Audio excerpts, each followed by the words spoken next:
Hello everyone. आज का जो हमारा टॉपिक है वो है स्टाफिंग प्रोसेस। इसके पहले वाले वीडियोस में हमने देखा था कि स्टाफिंग क्या होती है और needs and importance of staffing. आज के इस वीडियो में हम पढ़ेंगे स्टाफिंग प्रोसेस के बारे में। तो बेसिकली यहाँ पे 8 स्टेप्स होती है स्टाफिंग की। पहला होता है estimating the man power requirement, कितना मैन पावर रिक्वायरमेंट है। Then recruitment. थर्ड स्टेप है सिलेक्शन। फोर्थ है प्लेसमेंट एंड ओरिएंटेशन। फिफ्थ है ट्रेनिंग एंड डेवलपमेंट। सिक्स्थ है परफॉर्मेंस अप्रेजल। सेवन्थ है प्रमोशन एंड कैरियर प्लानिंग और एट्थ है कंपनसेशन। तो हर एक स्टेप के बारे में डिटेल में समझते हैं अब। सो पहला है estimating the man power requirement. Each your position in an organization has specific rules and responsibilities attach to it. Organization में जो हर एक पोजीशन होती है उसमें कुछ रूल्स एंड रिस्पॉन्सिबिलिटीज अटैच रहती हैं कि उस पर्टिकुलर जॉब को करने के लिए कुछ रूल्स एंड रिस्पॉन्सिबिलिटीज रहती हैं। द करेक्ट एस्टिमेशन ऑफ, इसलिए जो करेक्ट एस्टिमेशन है मैन पावर का, यानी आपको कितने आदमियों की ज़रूरत है, कितने लोगों की ज़रूरत है उस जॉब में और किस टाइप के लोगों की ज़रूरत है, वो आपका एनालिसिस करना पड़ता है। वो आपको करेक्ट एस्टिमेट लगाना पड़ता है मैन पावर रिक्वायरमेंट का, जो कि 2 स्टेप से होता है। How many person are required, कितने पर्सन रिक्वायर्ड है, एंड व्हाट टाइप ऑफ, और किस टाइप के required. In order to ensure that person was appointed for this complaint in all possible way. ये इंश्योर करना कि मतलब जो आपने पर्सन को आप सिलेक्ट करोगे स्टाफिंग के थ्रू, वो कॉम्पिटेंट है कि नहीं, वो योग्य है कि नहीं, वो कैपेबल है कि नहीं जिस काम के लिए आपने उसको सिलेक्ट किया है। हर तरह से वो पॉसिबल वे में कॉम्पिटेंट होना चाहिए, इसलिए जॉब एनालिसिस किया जाता है। तो ये थी estimation of man power requirement. Short में बताएं तो कितने लोग चाहिए और किस टाइप के लोग चाहिए जो आपके ऑर्गेनाइजेशन में पोजीशन खाली है, वैकेंट है, उसको भरने के लिए, कि आपका काम अच्छे से कर सकें।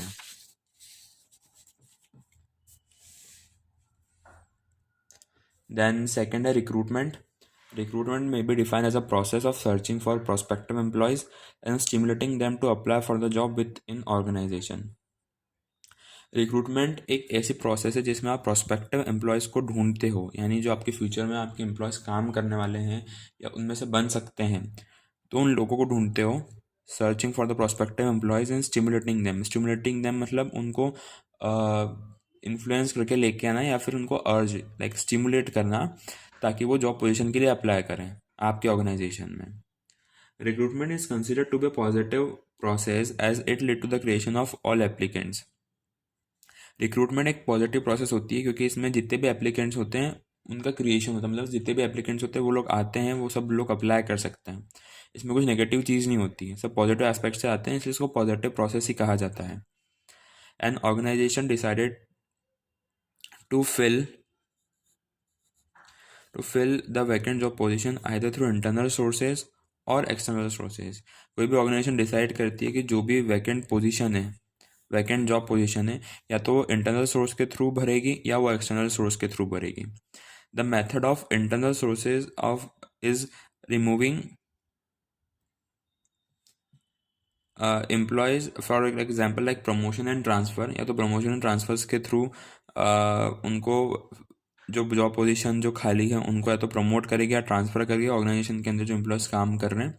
या फिर जो एक्सटर्नल रिक्रूटमेंट होता है उसमें क्या करेगी, वेब लिस्टिंग करेगी, एजेंसीज को बात करेगी या फिर किसी थर्ड पार्टी के थ्रू रिक्रूट करेगी, एडवर्टाइजिंग करेगी। इनके थ्रू भी वो एक्सटर्नल रिक्रूटमेंट बोला जाता है, जिससे वो रिक्रूट करेगी अपनी कंपनी में। तो इसका थर्ड जो स्टेप है वो आती है जो कि selection. Selection is the process of choosing from among the pool of the prospective jobs candidates who have applied for the job. Selection मतलब क्या होता है कि जितने भी लोग ने, जितने भी एम्प्लॉय पर्सन ने रिक्रूटमेंट में आपके लिए आपकी जॉब पोजीशन के लिए एप्लीकेंट डाले थे, या जितने लोग कैंडिडेट्स आए थे उस जॉब के लिए, उसमें से सिलेक्ट करना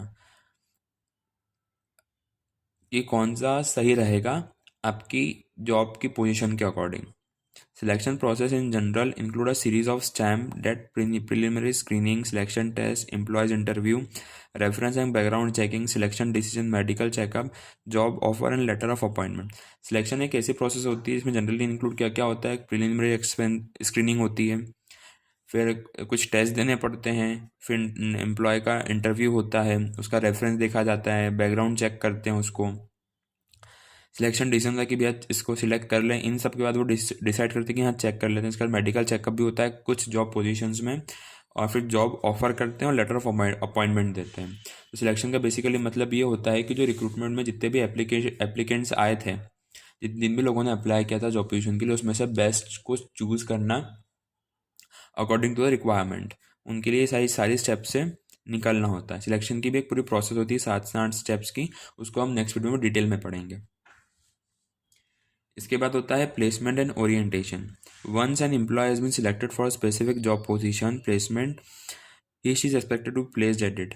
एक बार जो एम्प्लॉय सिलेक्ट हो जाता है किसी स्पेसिफिक जॉब पोजीशन में, फिर उसको वहाँ पे प्लेस कर दिया जाता है, या expected to be place at it, उस पोजीशन के लिए उसको प्लेस करना एक्सपेक्टेड रहता है। The term placement refers the process by which an employee take charge of his position. जो प्लेसमेंट टर्म यहाँ पे यूज़ हो रहा है उसका मतलब क्या होता है कि एक ऐसी प्रोसेस जिसमें एम्प्लॉय पर्टिकुलर जॉब पोजीशन का पूरा टेक चार्ज ले लेता है, पूरी रिस्पॉन्सिबिलिटी संभाल लेता है कि हाँ अब से वो खुद काम करेगा, उसने उसका चार्ज ले लिया वहाँ पे।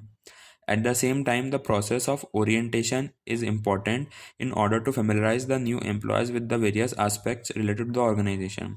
और जब वो जॉब के लिए काम करने के लिए आता है, या और जब वो चार्ज लेता है उस पर्टिकुलर जॉब पोजीशन के लिए, तो at the same time orientation process भी बहुत ज़रूरी होती है। इसलिए ज़रूरी होती है कि जितने भी जो नए एम्प्लॉयज़ हैं वो वहाँ के नॉर्म्स हैं, रूल्स एंड रेगुलेशंस हैं, वहाँ के किस तरीके से काम होता है उस ऑर्गेनाइजेशन में, उसके अलग अलग एस्पेक्ट्स को लेके फेमिलराइज हो सकें। It is also referred to induction training. वहाँ पे इंडक्शन ट्रेनिंग भी होती है।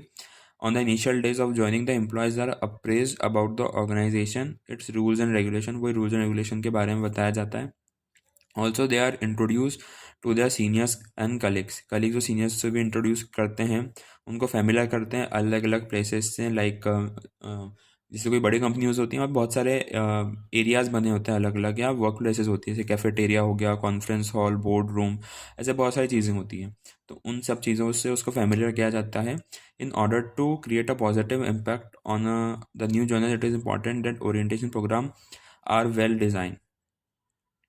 अगर जो न्यू जॉइनर है उनके दिमाग में, उनके मन में आपको एक पॉजिटिव इम्पैक्ट डालना है अपनी कंपनी के बारे में, तो ओरिएंटेशन प्रोग्राम बहुत ज़रूरी होता है कि जो प्रोग्राम है वो एक वेल डिज़ाइन हो, अच्छे तरीके से उसको ओरिएंटेशन दे ऑर्गेनाइजेशन का।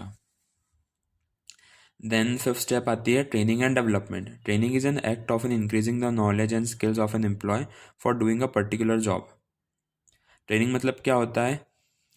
ट्रेनिंग आपको जब भी दी जाएगी जब आपको कोई काम नहीं आता हो, या आपको काम अच्छी तरीके से ना आता हो, या आपको उसका नॉलेज नहीं हो। तो ट्रेनिंग है ऐसी चीज़ यहाँ पे आपका नॉलेज इंक्रीज़ करते हैं, स्किल इंक्रीज़ करते हैं एम्प्लॉयज़ की फॉर पर्टिकुलर जॉब।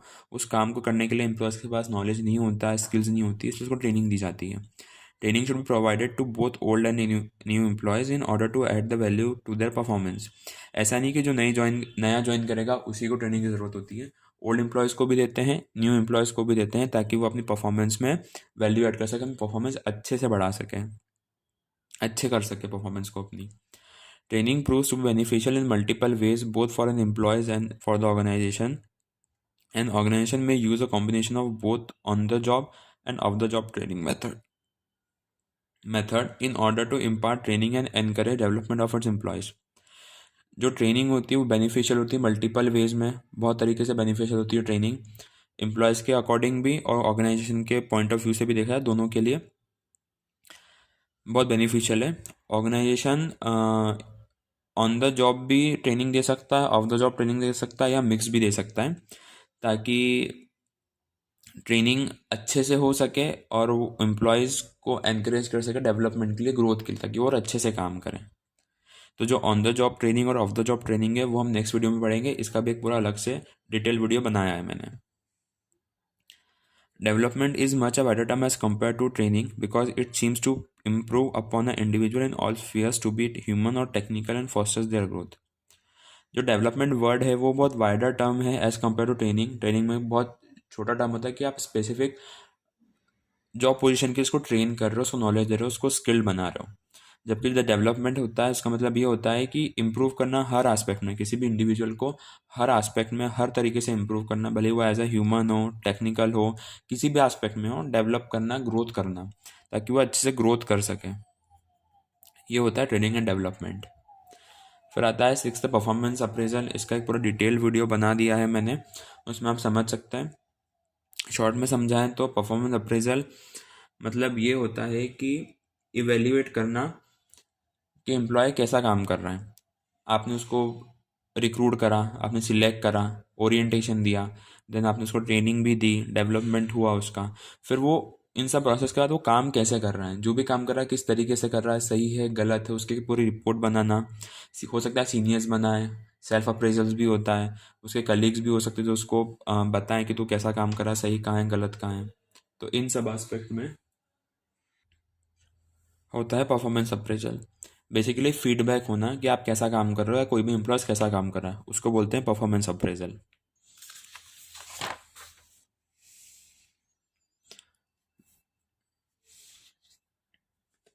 फिर आती है seven step, promotion and career planning.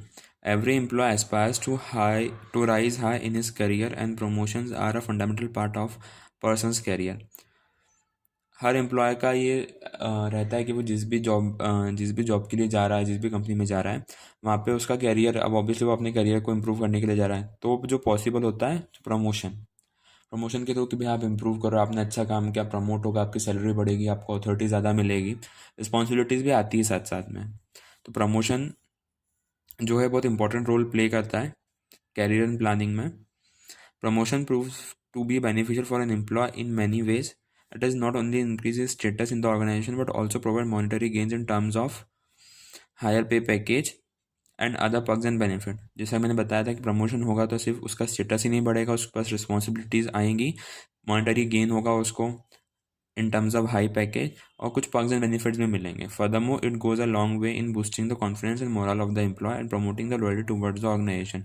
अगर कोई एम्प्लॉय अच्छे से काम कर रहा है, आप उसको अगर प्रमोट करते हो तो उसमें क्या होगा कि उसका मोरल बूस्ट होगा, उसका कॉन्फिडेंस बूस्ट होगा एम्प्लॉयज़ का। और जब वो देखेगा कि भैया कंपनीज उसको प्रमोट कर रही है, वो इतना अच्छा परफॉर्म कर रहा है, उसको फ़ायदा दे रही है उस चीज़ का, तो उसकी लॉयल्टी भी बढ़ेगी ऑर्गेनाइजेशन के लिए। सेवन स्टेप आती है promotion and career planning. Then eight आता है compensation. Compensation refers to the remuneration given to the employees. कितना पैसा मिल रहा है एम्प्लॉयज़ को उसके काम करने के बदले में, in return of his service to the organization. Compensation consists all forms of pay or a reward going to employees. कितना पे मिल रहा है, कितना रिवॉर्ड मिल रहा है एम्प्लॉयज़ को, वो होता है कंपनसेशन। फाइनेंशियल रिम्यूनरेशन में be either paid directly in the form of salary, wages, bonus, increments and so on. Financial remuneration जो होते हैं या तो डायरेक्टली पे किए जाते हैं इन सब वेज के थ्रू, जैसे सैलरी देना, वेजेस देना, बोनस दे दिया अच्छा काम करा तो, इंक्रीमेंट और अलग अलग चीज़ें। जबकि जो इनडायरेक्ट पेमेंट होता है उसमें insurance benefit, travelling allowance, free education for childrens, furnish accommodation, ये सब चीज़ें इनडायरेक्टली उसको कंपनसेट की जाती हैं। तो ये थी पूरी प्रोसेस स्टाफिंग की। अगर शॉर्ट में देखा जाए तो जो स्टाफिंग की जो प्रोसेस है, मैन पावर को estimate the man power requirement, कितने लोग की ज़रूरत है और किस टाइप के लोगों की ज़रूरत है, वो होता है इसके अंदर।